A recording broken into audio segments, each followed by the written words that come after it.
নমস্কার বন্ধুরা, অনেকদিন অপেক্ষার অবসান ঘটিয়ে আমরা আবার হাজির হয়েছি আরেকটি হাসির গল্প নিয়ে। রোববারের গপ্পবেলায় সাহিত্যপাড়া টিমের আজকের নিবেদন তালিয়াত। গল্পের রচয়িতা বিখ্যাত চরিত্র টেনিদার স্রষ্টা নারায়ণ গঙ্গোপাধ্যায়। শুরু হচ্ছে আমাদের আজকের নিবেদন তালিয়াত। শুনতে থাকুন।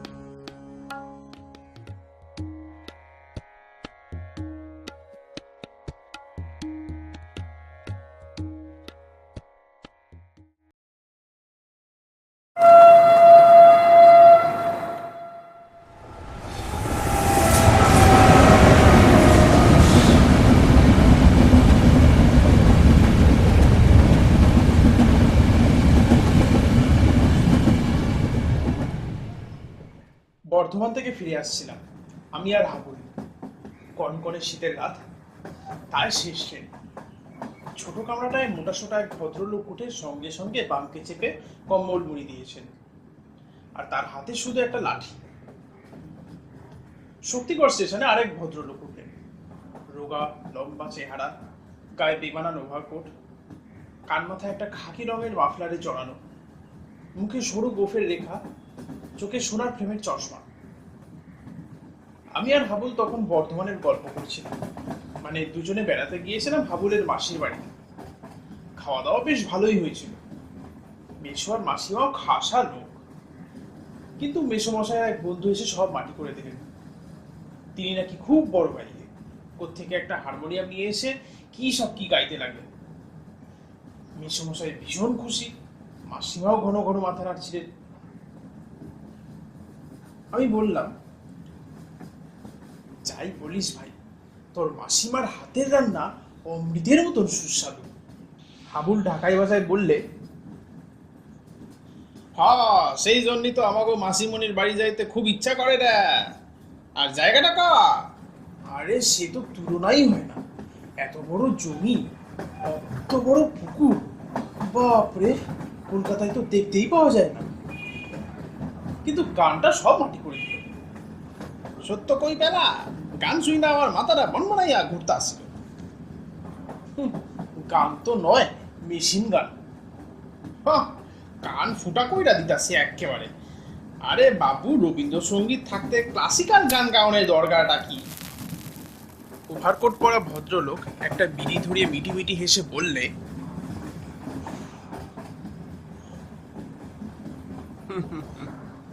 ক্লাসিক্যাল গান বুঝি তোমাদের ভালো লাগে না? আগে ভালো লাগবে কি করে, কিছু তো বোঝা যায় না। আসল কথা কি জানো, তাল বোঝা যায়, তাল বুঝলেই গান বোঝা যায়। তাল বুঝুম না কেন, তালের বড়া তো খাইতে খুবই ভালো লাগে। আহা, সে তাল নয়, গানের তাল। তালই হচ্ছে গানের প্রাণ।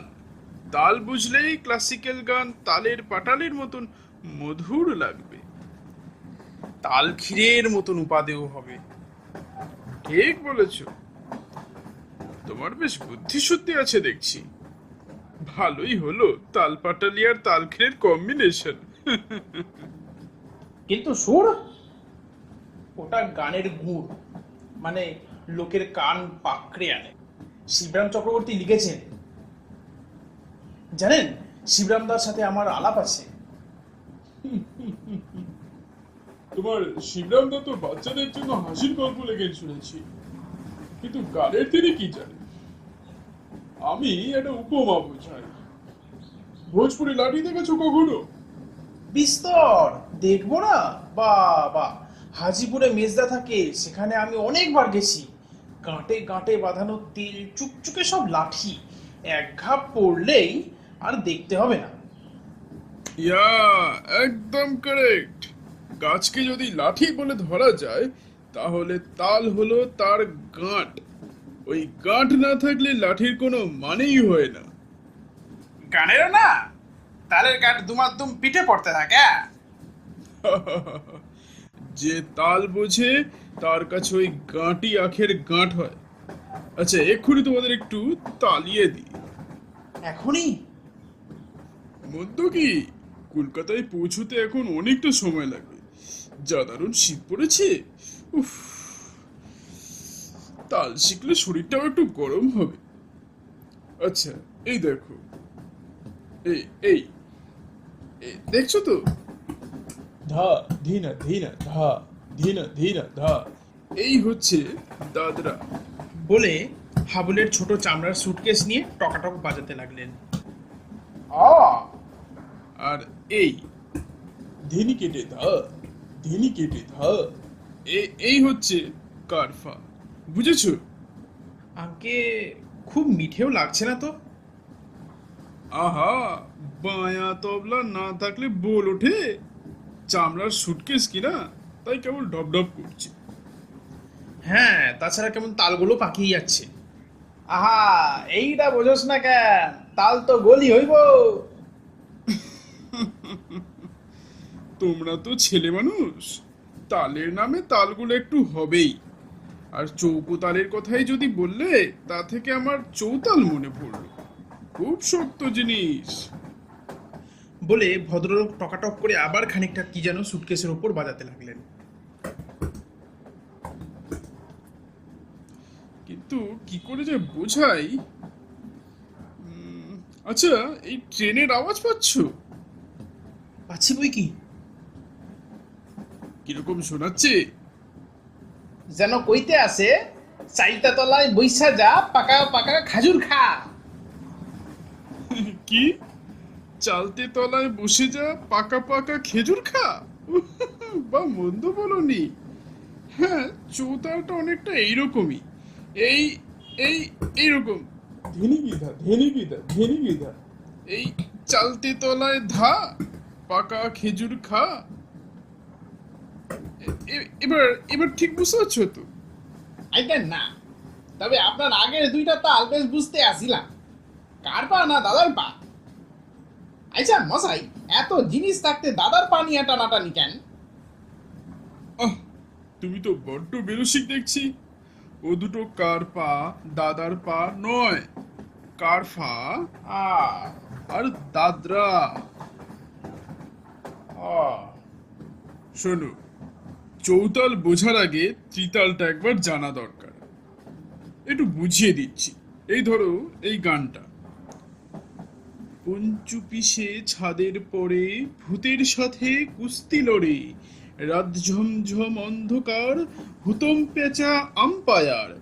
পঞ্চু পিসে মারলো ল্যাং, মুটকে গেল ভূতের ঠ্যাং। ভূতটা তখন বলল কাঁদি, গোবরানো পুট্টি বাঁধি।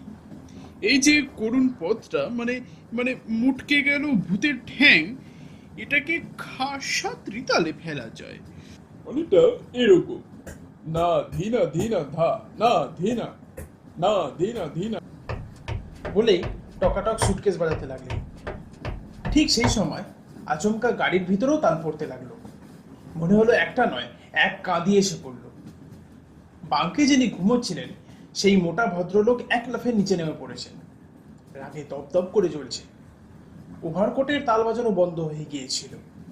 মোটা ভদ্রলোক বাজখাই গলায় ওভারকোটকে বললেন, বলি কি হচ্ছে এসব? হ্যাঁ, এর মানে কি? সবকিছুর একটা সীমা আছে। মানে এদের একটু তাল শেখাচ্ছিল। তাল? ওর নাম তাল? আমি পুরুলিয়ার অরবিন্দ মাহাতো, মরিশ কলেজে গান শিখেছি। কাশির কণ্ঠে মহারাজের ছাত্র আমি। আমার সামনে তাল নিয়ে ইয়ার্কি? এদের ছেলে মানুষ পেয়ে ওস্তাদি, ধিনি কেটে ধা কারফা, পাকা খেজুর খা চৌতাল। আগে সারা তালের বিন্দু বিসর্গ জানেন আপনি? 7 বছর গুরুজির পায়ের কাছে বসে তাল শিখেছি, আর তাই নিয়ে নষ্টম। মোটকে গেলে ভূতের ঠ্যাং ত্রিতাল, আর তাল হলো লাঠির গাঁট। এইসব লাঠির এক এক ঘায়ে এক একটা তাল বুঝাচ্ছি আপনাকে, দেখি কোন তালে আপনি আছেন। প্রথমেই দাদরা।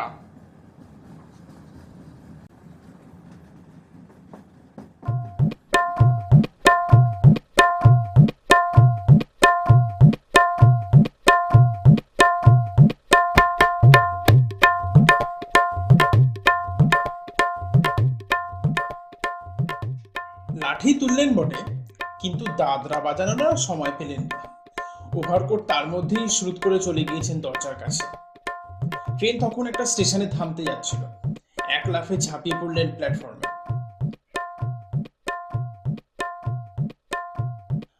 আমরা এতক্ষণ থ হয়ে যেন ম্যাজিক দেখছিলাম। সম্বিত ফিরল হাবুলের কথায়। বুঝছি বুঝছি, এইটার নাম ঝাপতাল।